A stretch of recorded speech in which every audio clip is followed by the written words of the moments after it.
Bismillahirrahmanirrahim. Assalamualaikum warahmatullahi wabarakatuh.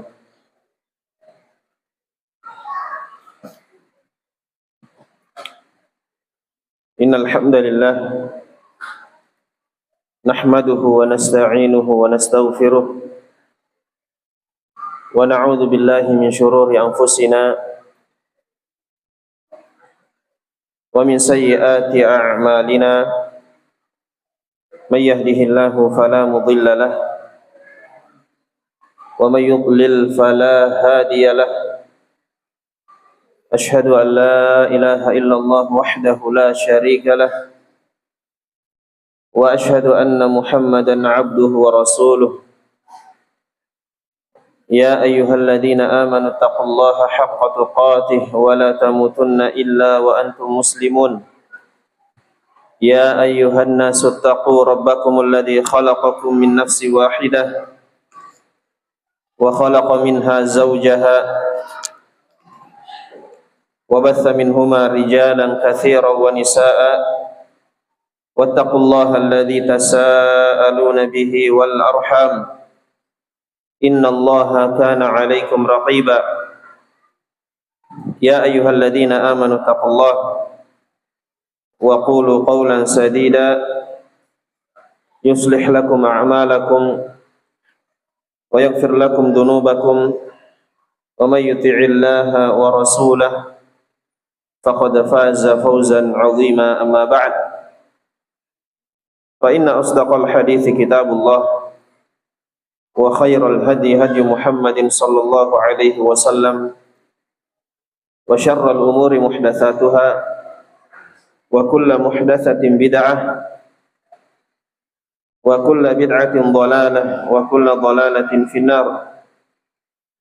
Kaum muslimin dan muslimat, al-ikhwah wal akhawat rahimani wa rahimakumullah.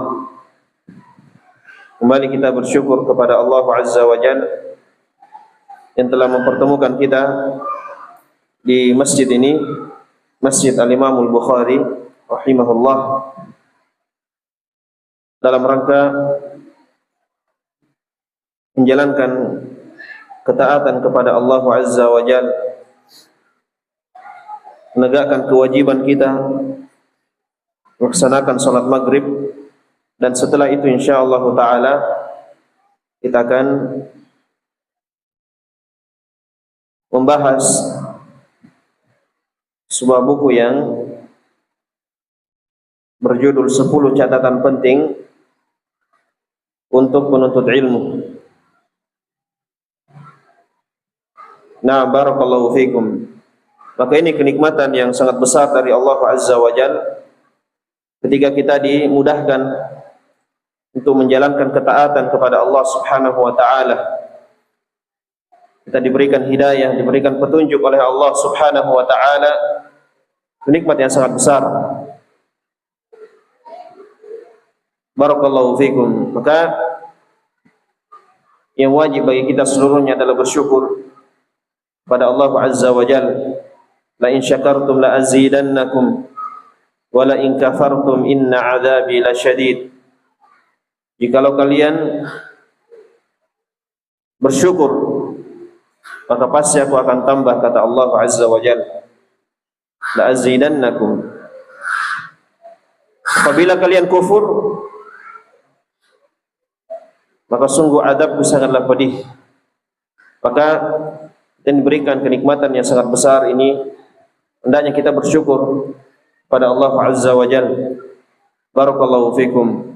Insyaallah taala di malam hari ini kita akan memulai membahas hal yang sangat penting bagi kita seluruhnya sebagai penuntut ilmu, sebagai orang yang belajar, orang yang mendalami agama Allah Azza wa Jalla. Tentunya seorang yang belajar, seorang yang barakallahu fikum di dalam setiap harinya menuntut ilmu agama, tentunya ada hal-hal yang harus dia perhatikan, hal-hal yang harus dia kerjakan, sehingga menuntut ilmunya itu terarah, bagus. Ya, dia menempuh sebab-sebab, menempuh hal-hal yang dengannya ia dapat memahami ilmu agama, mendapatkan ilmu agama dengan izin Allah Subhanahu wa taala. Maka di dalam buku ini ya, terdapat 10 catatan penting yang kami sebutkan. Barakallahu fikum. Ya, sebagaimana di dalam judul buku ini 10 catatan penting. Dan barakallahu fikum, di awal buku ini terdapat muqaddimah, pendahuluan. Ya, terdapat pendahuluan. Kemudian setelah itu disebutkan catatan yang pertama dan seterusnya sampai 10. Kemudian di akhir dari buku ada penutup, ya, pembahasan tentang buku ini. Nah, dan insyaallah taala kita akan membahas buku ini dalam beberapa majelis, karena ya, kemungkinan besarnya kita akan membaca satu majelis satu catatan, ya, insyaallah taala. Dan mungkin untuk malam ini akan membahas pendahuluannya, kemudian majelis selanjutnya insyaallah catatan yang pertama, majelis selanjutnya catatan yang kedua, sampai selesai insyaallah taala. Sebelum kita memulai membaca pendahuluan, maka terlebih dahulu ya, hendaknya kita mengetahui keutamaan ilmu agama, mengetahui agungnya ilmu agama. Ya, disebutkan oleh Al-Imam Ibnul Qayyim rahimahullahu ta'ala, beliau mengatakan, fa aslu kulli khairin huwal ilmu wal adlu, wa aslu kulli syarrin huwal jahlu wal zulmu.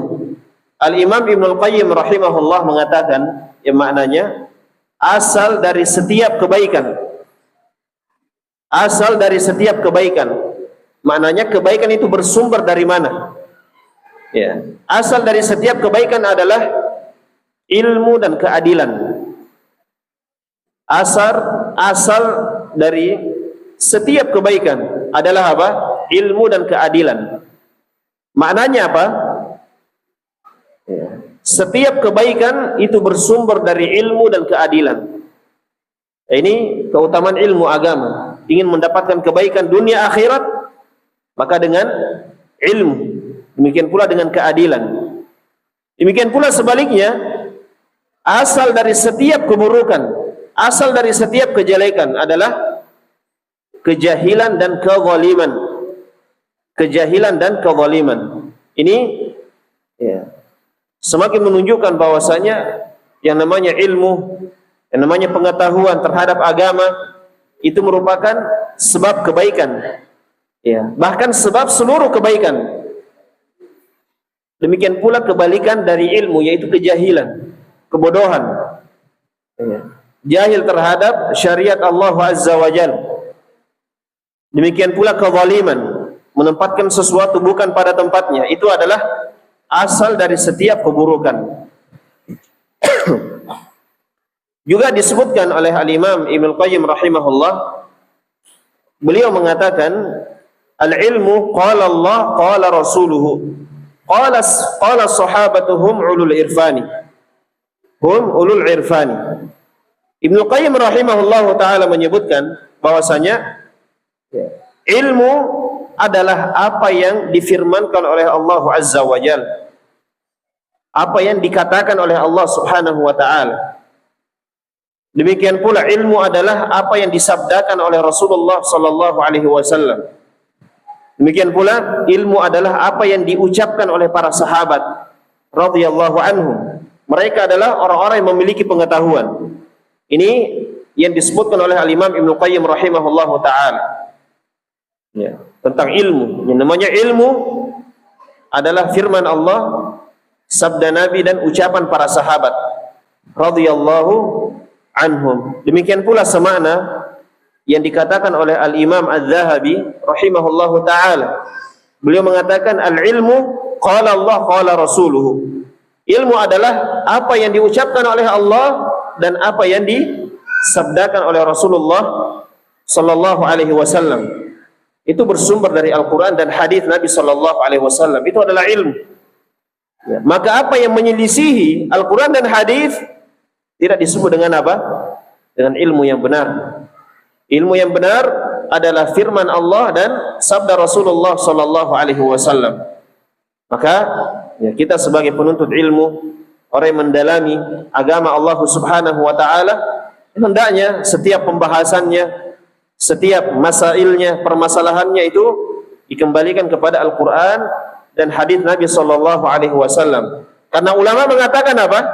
Ilmu adalah firman Allah dan sabda Nabi sallallahu alaihi wasallam. Itulah ilmu agama. Nah, bagaimana cara kita bisa memahami Al-Quran dan hadis Nabi? Bagaimana kita dapat memahami ilmu yang benar, ilmu yang bersumber dari Al-Quran, demikian pula yang bersumber dari hadis Nabi sallallahu alaihi wasallam? Bagaimana kita mendapatkannya supaya berhasil mendapatkannya? Tentunya hendaknya kita mengetahui tata cara ya menuntut ilmu agama. Ya, hendaknya kita mengetahui pembahasan-pembahasan ulama, bagaimana mereka dapat menghasilkan ilmu agama, bagaimana mereka menuntut ilmu agama, bagaimana mereka mengumpulkan ilmu agama. Tentunya ada cara-caranya, ada poin-poin yang harus kita ketahui, yang hendaknya kita ketahui. Ya, maka di buku ini kami menyebutkan ya, 10 catatan penting, ya, 10 catatan penting untuk apa? Para penuntut ilmu. Ya, ini menunjukkan akan pentingnya kita mengetahui ya, bagaimana kita menuntut ilmu, bagaimana jalan yang benar, tariqah, kaifiyat, cara yang benar di dalam ya mempelajari ilmu agama. Ya, sehingga kita insyaallah taala ya dapat mendapatkan ilmu agama, memahami ilmu agama, memahami firman Allah, memahami sabda Rasulullah sallallahu alaihi wasallam, demikian pula memahami dan mengetahui perkataan para sahabat Nabi sallallahu alaihi wasallam radhiyallahu anhum. Nah, barakallahu fikum. Ya, kemudian setelah itu kita lihat pendahuluannya dalam buku ini di halaman yang pertama di angka Romawi. Di situ disebutkan pendahuluan. Ya, disebutkan pendahuluan. Kemudian berkata penulis hafizahullah, alhamdulillahil alimi wa ashhadu an la ilaha illallah wahdahu la syarikalah wa ashhadu anna Muhammadan abduhu wa rasuluh sallallahu alaihi wa ala alihi wa sallama tasliman mazida amma ba'd. Ini segala puji hanya milik Allah Al-Alim yang Maha mengetahui. Ya. Di sini kami sebutkan nama Allah Al-Alim. Dan demikianlah Allah Subhanahu wa taala itu Maha mengetahui. Mengetahui segalanya. Ya, bagaimanapun seorang banyaknya ilmunya, banyaknya pengetahuannya, pasti tidak akan sampai. Ya. Barakallahu fikum. Mengetahui segala sesuatu, pasti ada yang dia tidak ketahui. Bagaimanapun tingginya ilmunya. Allah Subhanahu wa taala dialah satu-satunya zat yang apa? Yang mengetahui segala perkara. Perkara yang telah terjadi, yang sedang terjadi, yang akan terjadi. Demikian pula sesuatu yang tidak terjadi, jika terjadi bagaimana kejadiannya Allah taala ketahui. Sesuatu yang mustahil terjadi, jika terjadi Allah taala ketahui bagaimana kejadiannya. Al-muhim Allah Subhanahu wa taala dialah Al-Alim yang Maha mengetahui. Ya, sempurna pengetahuannya. Tidak ada kekurangannya sama sekali. Ya. Maka barakallahu fikum, ini dari nama Allah Azza wa Jal Al-Alim. Segala puji hanya milik Allah Al-Alim yang Maha mengetahui. Ya. Wa asyhadu an la ilaha illallah. Dan aku bersaksi bahwasanya tidak ada yang berhak disembah kecuali hanya Allah wahdahu la syarikalah. Hanya dia semata, tidak ada serikat baginya. Wa asyhadu anna Muhammadan abduhu wa rasuluh. Dan aku bersaksi bahwasanya Nabi Muhammad adalah hamba dan Rasul Allah sallallahu alaihi wa ala alihi wasallama tasliman mazida, amma ba'd. Kemudian setelahnya kami sebutkan segala puji hanya milik Allah, Rabb semesta alam. Salawat dan salam semoga senantiasa tercurahkan kepada Rasulullah sallallahu alaihi wasallam. Menuntut ilmu adalah salah satu nikmat Allah yang terbesar. Kami sebutkan di sini menuntut ilmu adalah salah satu nikmat Allah yang terbesar. Kalau berbicara tentang nikmat, itu kaitannya semuanya dengan rezeki ya. Rezeki, nikmat, itu semuanya apa? Sesuatu yang kita pahami. Dan telah kita sebutkan menuntut ilmu adalah salah satu nikmat Allah yang terbesar. Maka di sini bisa kita pahami bahwasanya ketika kita menuntut ilmu, tentunya yang kita inginkan adalah memahami agama Allah, memahami ilmu agama, memahami ilmu agama. Dan ketahuilah bahwasanya ilmu agama itu sendiri nikmat. Ya jelas, kita paham ilmu agama, paham syariat Allah, mana halal, mana haram, sehingga halal yang dikerjakan, yang diambil, yang haram ditinggalkan, kenikmatan semuanya. Nah, menuntut ilmunya itu sendiri, ya, paham atau tidak paham, itu juga apa? Nikmat.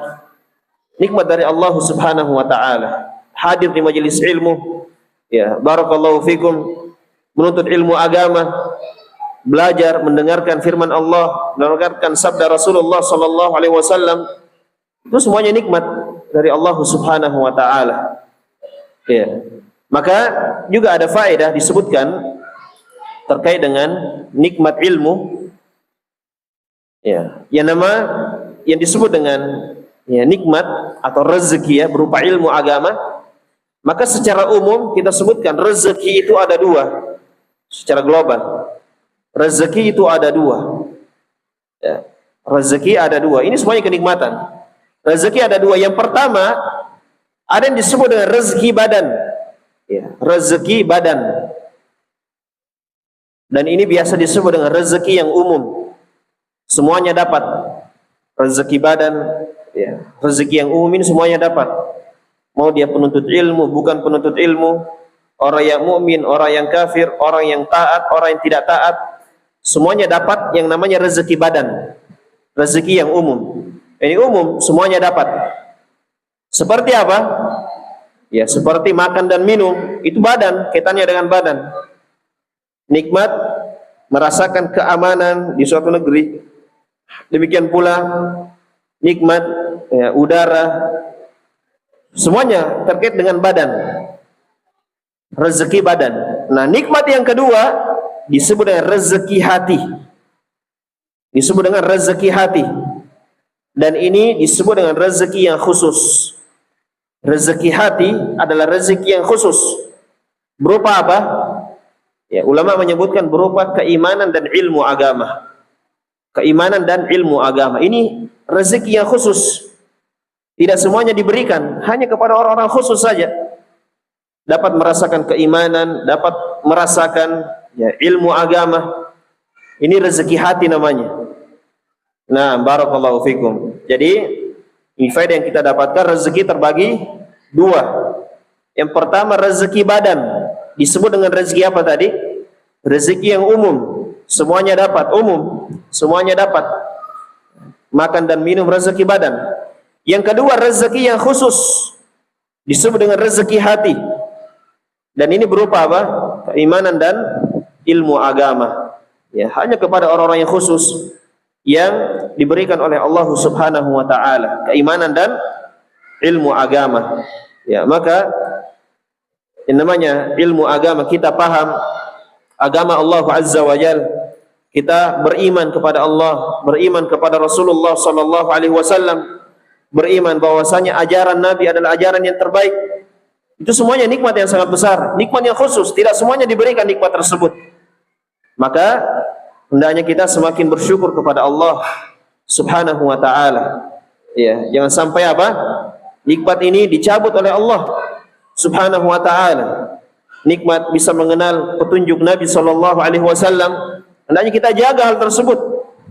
Nikmat keimanan, hendaknya kita jaga hal tersebut. Jangan sampai lepas. Iya. Karena ini nikmat yang sangat besar, tidak semuanya diberikan.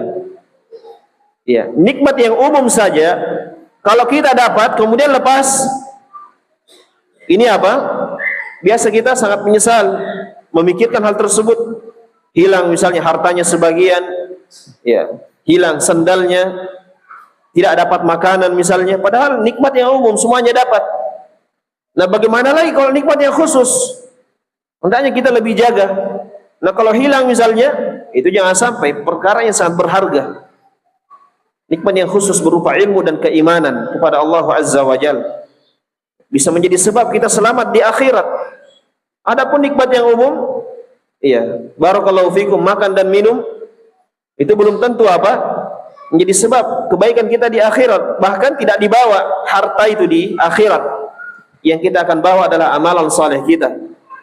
Ya, keimanan kita, amalan berupa keimanan, mengamalkan ilmu agama, itu yang kita bawa di akhirat. Maka ya hendaknya kita senantiasa memahami dan merenungi bahwasanya ilmu agama adalah nikmat yang khusus, tidak diberikan kepada seluruh manusia, tidak diberikan kepada seluruh orang. Maka hendaknya kita jaga benar ini. Ya, nikmat mengenal sunnah Nabi SAW, mengenal agama Islam, agama yang dibawa oleh Nabi kita Nabi Muhammad SAW. Dan di antara sebab yang terbesar yang bisa kita tempuh agar nikmat ini senantiasa ada adalah ya menuntut ilmu agama. Karena di sanalah kita diingatkan ya perkara halal dan haram. Kita ya mendengarkan motivasi untuk senantiasa bersemangat di dalam menjalankan petunjuk Nabi SAW. Ya, maka hendaknya kita jaga nikmat ini dengan senantiasa apa? Hadir di dalam majelis ilmu, senantiasa belajar, senantiasa dekat dengan orang-orang yang saleh, sehingga ya kita senantiasa ingat dengan izin Allah, senantiasa ingat ya perkara akhirat, senantiasa mendengarkan nasihat-nasihat, ya, mendengarkan ilmu agama. Ya, barakallahu fikum. Nah, ini yang kami sebutkan, menuntut ilmu adalah salah satu nikmat Allah yang terbesar, bahkan merupakan ibadah yang sangat agung. Ya, menuntut ilmu ibadah yang sangat agung. Kita datang dari rumah ke masjid untuk belajar misalnya, duduk di majelis ta'lim, ya, mendengarkan firman Allah, mempelajari Al-Quran.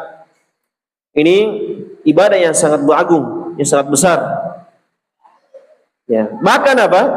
Ketika kita menempuh sebuah jalan saja dalam rangka mencari ilmu agama, itu dihitung apa? Kebaikan. Makanya kami sebutkan di bawahnya di paragraf selanjutnya, ketika seorang menempuh sebuah jalan dalam rangka menuntut ilmu, maka sungguh ia berada dalam ibadah. Sebagaimana yang ditunjukkan oleh hadis Abu Hurairah radhiyallahu anhu, bahwasanya Rasulullah sallallahu alaihi wasallam bersabda, "Man salaka tariqan yaltamisu fihi ilman, sahhalallahu lahu bihi tariqan ilal jannah." Barang siapa yang menempuh sebuah jalan untuk menuntut ilmu, maka Allah akan mudahkan untuknya jalan menuju surga. Perhatikan sabda Nabi, barang siapa menempuh sebuah jalan. Nah, disebutkan di catatan kakinya, bisa kita lihat nomor yang pertama. Syekh Dr. Abdul Salam Asy-Syuair hafizahullah berkata, nakirah berada dalam konteks penetapan, maka mencakup keumuman sifat. Maka hal ini menunjukkan bahwa jalan-jalan ilmu untuk mendapatkan ilmu sangat banyak. Ya, barang siapa menempuh sebuah jalan. Konteks hadits man salaka tariqan, barang siapa yang menempuh sebuah jalan. Nah, jalan di sini banyak, jalan untuk mendapatkan ilmu. Kita berjalan ke rumah, ke majelis ta'lim, ke rumah untuk belajar misalnya, rumah Quran dan sejenisnya, itu termasuk menempuh sebuah jalan. Demikian pula yang tidak sempat hadir di masjid mendengarkan live streaming misalnya, itu semua bentuk menempuh sebuah jalan. Masuk semuanya dalam hadis ini. Kenapa Nabi sebutkan barang siapa menempuh sebuah jalan? Jalan apa saja yang bisa menghasilkan ilmu. Ya, barang siapa yang menempuh sebuah jalan untuk menuntut ilmu, maka Allah akan mudahkan untuknya jalan menuju surga. Ini keutamaannya. Ya. Jalan apa saja yang dia tempuh selama syar'i untuk mendapatkan ilmu agama, ini menjadi sebab apa? Dimudahkan untuknya jalan menuju surga. yakni bukan hanya dimasukkan ke dalam surga, tapi dimudahkan jalannya. Ya. Bukan hanya dimasukkan ke dalam surga, tapi masuknya ke dalam surga dimudahkan oleh Allah Subhanahu wa taala. Jalannya menuju surga dimudahkan oleh Allah Subhanahu wa taala. Itu dengan apa? Dengan menuntut ilmu. Menempuh jalan. Ya, menempuh sebuah jalan untuk menuntut ilmu. Ya, tadi telah kita contohkan apakah dia dari rumah ke masjid atau kalau tidak sempat mendengarkan live streaming, semuanya bentuk-bentuk apa? Menempuh sebuah jalan untuk menuntut ilmu. Maka ini keutamaan bagi para penuntut ilmu yang menempuh sebuah usaha, sebuah jalan demi untuk mendapatkan ilmu agama. Ya, akan dimudahkan jalannya menuju surga Allah Subhanahu wa taala. Ya, sekali lagi bukan hanya dimasukkan ke dalam surga, tapi dimudahkan masuknya ke dalam surga. Ya, ini yang kami sebutkan. Kemudian di paragraf selanjutnya, yang dimaksud dengan ilmu dalam hadis ini adalah ilmu syariat. Ya, kan disebutkan tadi, barang siapa menempuh sebuah jalan untuk menuntut ilmu. Nah, ilmu apa yang kita tuntut? Apa maksud dari ilmu di sini?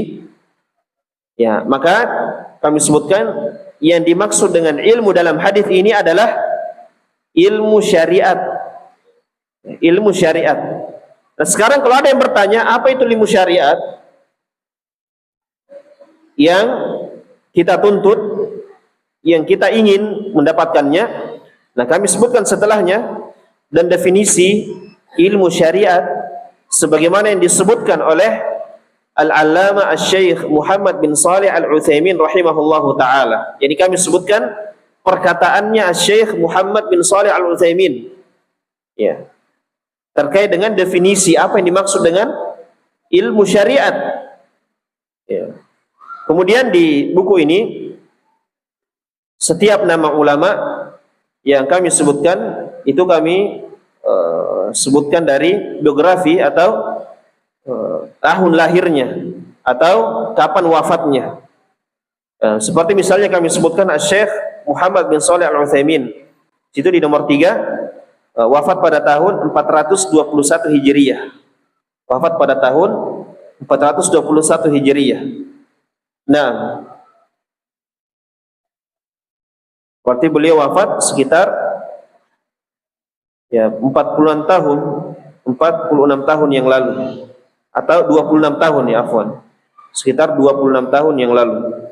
Ya. Asy-Syaikh Muhammad bin Shalih Al-Utsaimin rahimahullahu taala dalam buku beliau yang berjudul Kitab Al-Ilmi. Ini kami nukilkan perkataan beliau dari kitab Al-Ilm karya Syekh Al-Utsaimin rahimahullah. Beliau mengatakan, mendefinisikan apa itu ilmu. Kata beliau apa? Ilmu yang Allah turunkan kepada Rasulnya berupa keterangan-keterangan dan petunjuk. Itu ilmu syariat. Ilmu syariat adalah ilmu yang Allah turunkan kepada Rasulnya. Seringkas. Kalau ditanya apa itu ilmu syariat, apa itu ilmu agama yang kamu pelajari, yang kamu barakallahu fikum setiap hari membahasnya, yang kamu pelajari dalam ta'lim, jawabannya ringkas, ilmu yang Allah turunkan kepada Rasulnya. Ilmu yang Allah turunkan kepada Rasulnya. Nah, kalau ada yang bertanya bagaimana caranya mengetahui itu ilmu yang diturunkan oleh Allah kepada Rasulnya, jawabannya dengan sanad-sanad yang sampai kepada Rasulullah Sallallahu Alaihi Wasallam. Dalam kitab-kitab ulama disebutkan hadis, disebutkan sanadnya sampai kepada Rasulullah Sallallahu Alaihi Wasallam. Makanya kita pelajari hadis sahih, hadis yang hasan. Nah, kemudian kita amalkan. Itulah ilmu yang apa? Yang Allah turunkan kepada Rasulullah Sallallahu Alaihi Wasallam berupa keterangan-keterangan dan petunjuk. Berupa keterangan-keterangan dan petunjuk. Dan juga di catatan kaki kami sebutkan halaman kitab Al-Ilm yang kami nukil perkataan Asy-Syaikh Al-Utsaimin darinya. Kitab Al-Ilm halaman yang ke-11. Nah, ini yang kami sebutkan terkait dengan definisi ilmu. Maka siapa yang menuntut ilmu ini, ilmu yang Allah turunkan kepada siapa? Kepada Rasulullah sallallahu alaihi wasallam, maka ia akan mendapatkan keutamaan. Apa keutamaannya tadi? Dimudahkan jalannya menuju surga Allah Subhanahu wa taala. Ya. Kemudian setelah itu kami menyebutkan keutamaan ilmu. Ini supaya kita semangat menuntut ilmu, supaya kita bertambah semangatnya menuntut ilmu, insyaallah kita sebutkan ya beberapa keutamaan menuntut ilmu agama. Ya. Kemudian kami sebutkan ilmu memiliki banyak keutamaan. Di antaranya adalah yang pertama, ilmu merupakan warisan para nabi alaihimussalam. Ya, ilmu merupakan warisan para nabi. Nah, ya, yang namanya warisan tentunya orang-orang ingin mendapatkan ya, harta warisan misalnya, ingin mendapatkannya.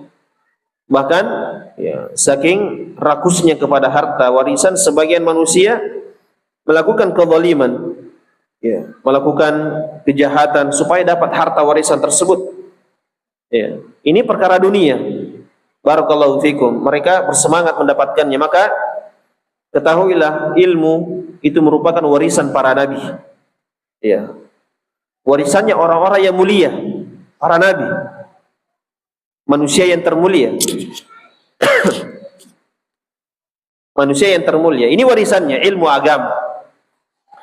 Maka disebutkan dalam hadis, ini tambahan riwayat Tirmidzi dan Ibnu Majah dari sahabat Abu Darda radhiyallahu anhu, Nabi sallallahu alaihi wasallam bersabda apa? Al-anbiya warathatul al-ulama warathatul anbiya. Para ulama adalah pewaris para nabi.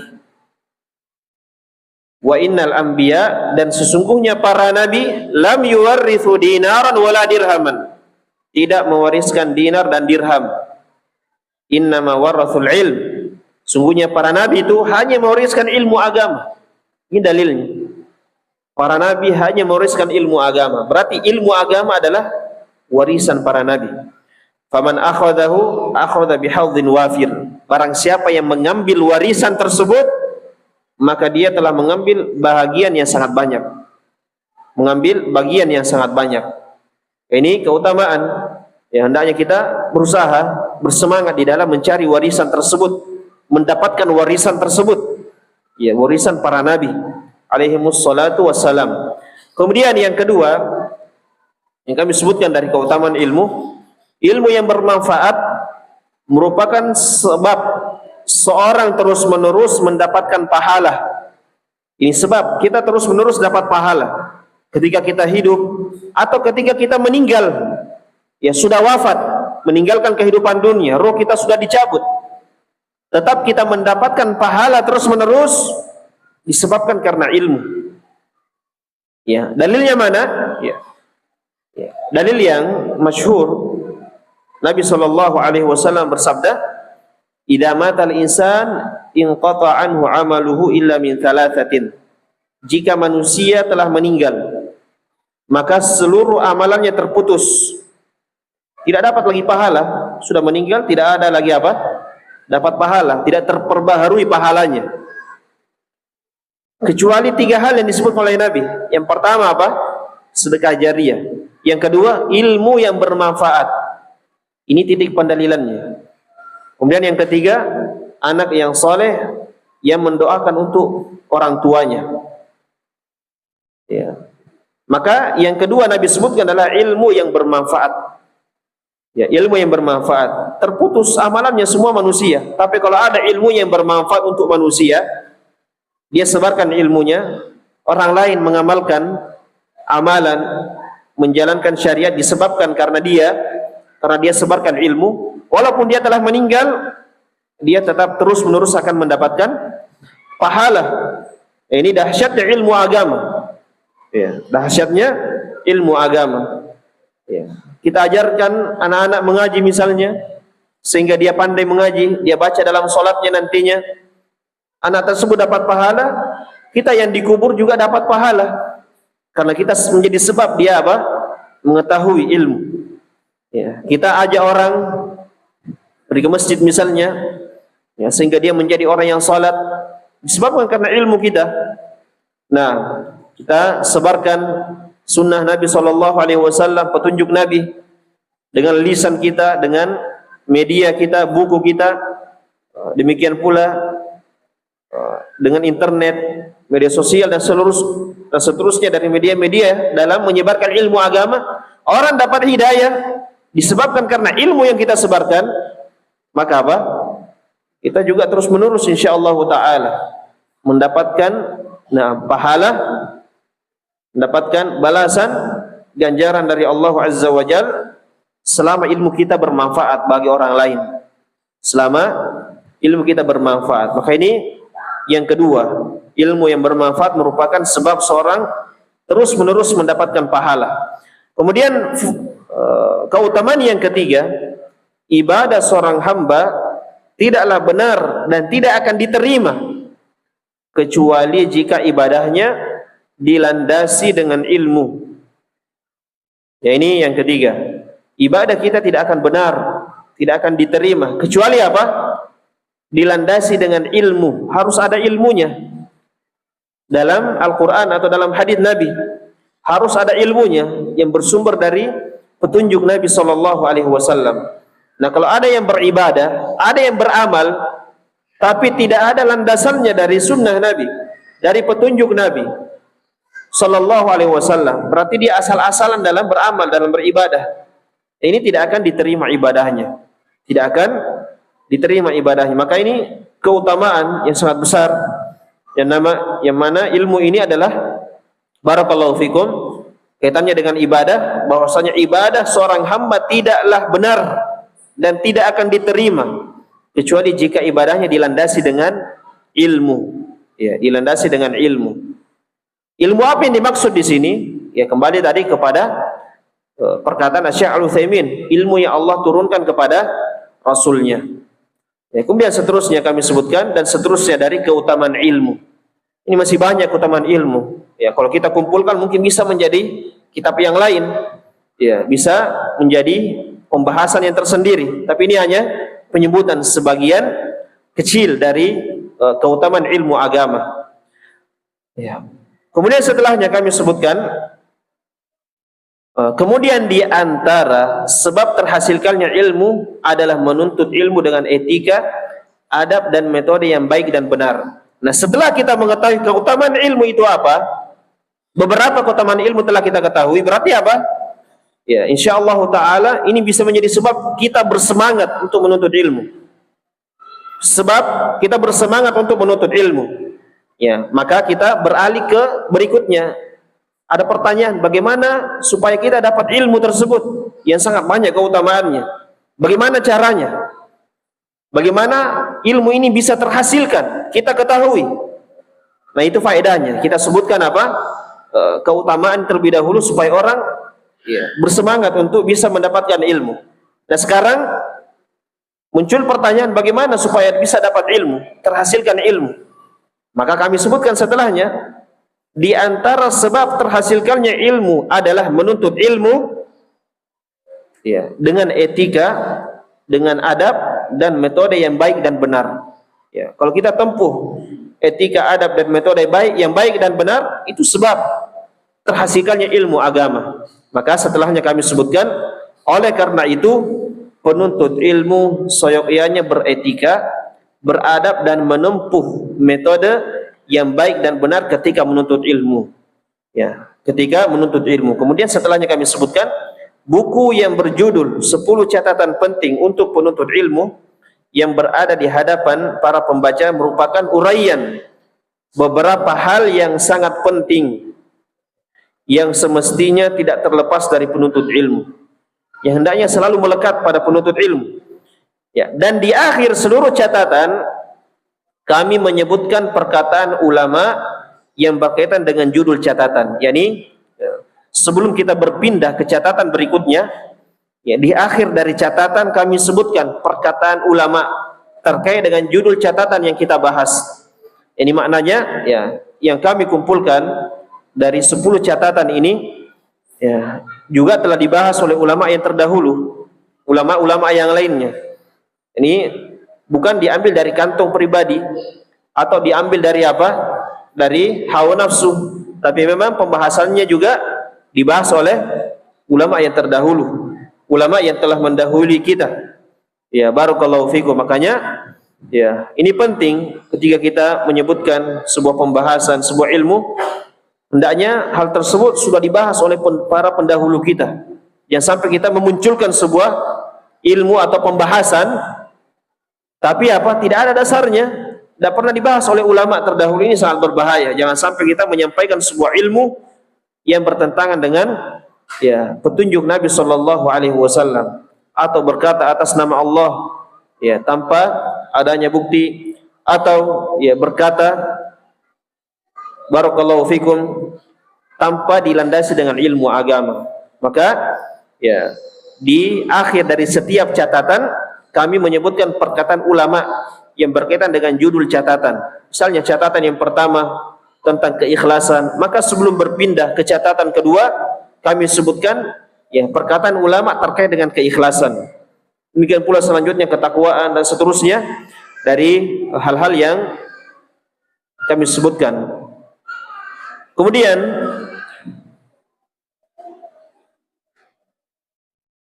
terkait dengan etika dan adab, metode yang baik dan benar, ada sebuah perkataan yang disebutkan oleh Al-Imam Ibnu Qayyim rahimahullahu taala.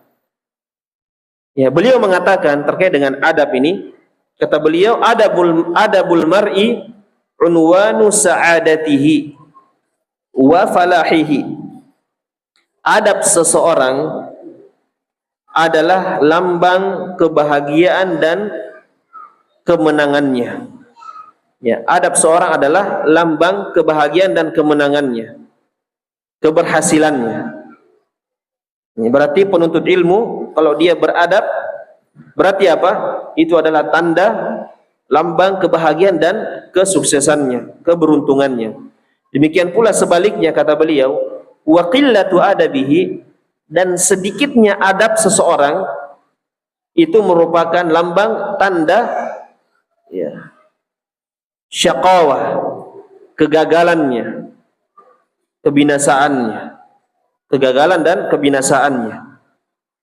Ya, ini terkait dengan adab. Makanya seorang penuntut ilmu, orang yang belajar, hendaknya ya memiliki etika, adab dan metode yang baik dan benar, karena itu merupakan ya tanda dari kebahagiaan dan keberhasilannya. Ya, sebaliknya kalau sedikit adabnya, ya, ini merupakan tanda kegagalannya. Naudzubillahi min dzalik.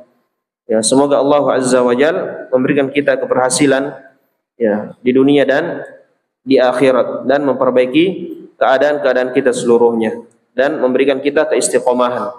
Kemudian selanjutnya kami sebutkan semoga bermanfaat baik penulis dan kepada kaum muslimin. Alhamdulillah, dengan pertolongan Allah Tabaraka wa ta'ala kami bisa menyusun buku ini, dan semoga Allah Ta'ala memudahkan kita seluruhnya dalam menuntut ilmu dan mengamalkan ilmu. Maka ini selesai kita baca pendahuluan di buku ini, 10 catatan penting untuk penuntut ilmu. Dan ya barakallahu fikum, insyaallah taala di pertemuan yang akan datang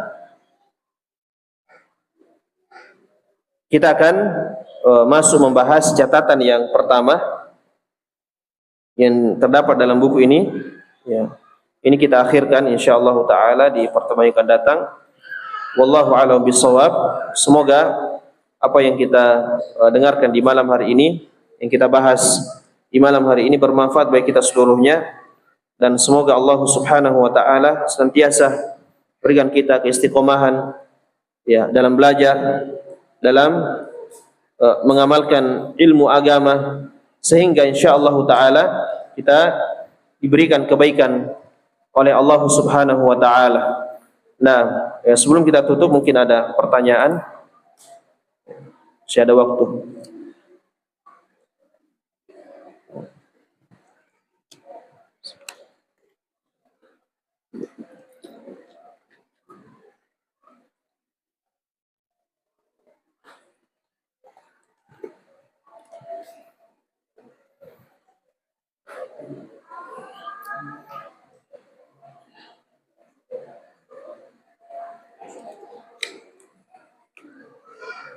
Ya.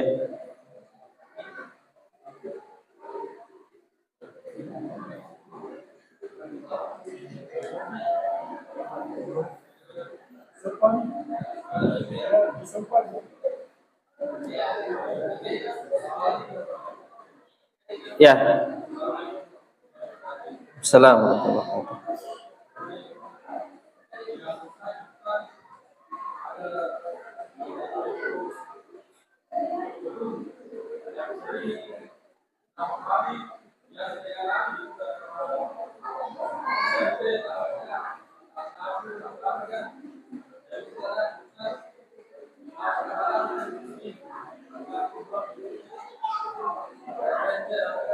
Apa tadi?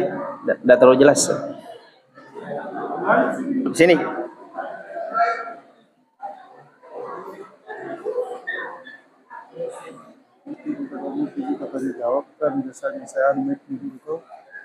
Ya. Nanti insya Allah di pertemuan yang akan datang, setiap akhir dari pembahasan kita, nanti kita akan buka pertanyaan lewat kertas. Ya. Nanti siapkan memang toh. Nanti kalau kajian kita nanti pakai kertas, nanti akan dibaca insya Allah di akhir dari majelis. Ya. Ya. Salam.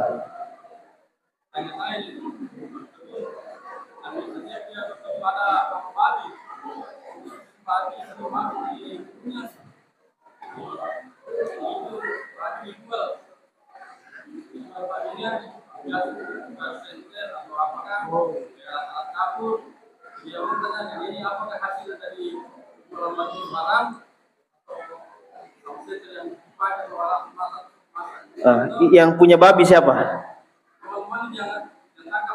Baru dijual.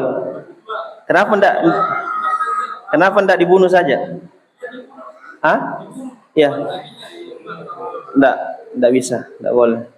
Karena ini termasuk membantu orang-orang melakukan perkara yang haram. Ya. Bahkan disebutkan oleh ulama apa yang haram dimakan, apa yang diharamkan itu hasilnya, hasil penjualnya tidak diperbolehkan. Tidak diperbolehkan. Diharamkan juga seperti itu. Yang haram dimakan kalau dijual ya tidak diperbolehkan. Misalnya kayak babi tadi ya, tidak diperbolehkan. Tidak, tetap tidak. Iya, tidak boleh dipakai. Ya, ini yang sampai kita berta'awun alal itsmi wal udwan. Wala ta'awanu 'alal itsmi wal udwan. Janganlah kalian tolong menolong dalam dosa dan permusuhan. Dan terkait dengan babi dimanfaatkan, dimakan, termasuk dari dosa. Ya. Kemudian kita misalnya jual kepada orang lain, berarti ini bisa termasuk menjadi ta'awun, artinya bekerja sama, membantu orang melakukan perbuatan dosa. Yani wallahu a'lam bissawab, hal tersebut tidak diperbolehkan. Ya. Kita bunuh di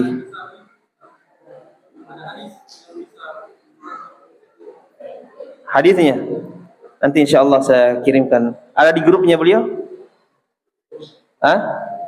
Oh ya, nanti dimasukkan tuh. Nanti saya kirimkan hadisnya sekaligus terjemahannya. Siapa yang riwayatkan juga insya Allah. Nah, mungkin sampai di sini yang kita, atau masih ada pertanyaan lain? Ya, nanti juga insya Allah di pertemuan, di akhir dari pertemuan, nanti kita baca catatan tulisan yang kita sudah ditulis, insya Allah akan dibacakan. Ya, wallahu a'lam bishawab. Ini sudah masuk waktu ya. Subhanakallahumma bihamdik asyhadu an la ilaha illa anta astaghfiruka wa atubu ilaik. Tafadhal.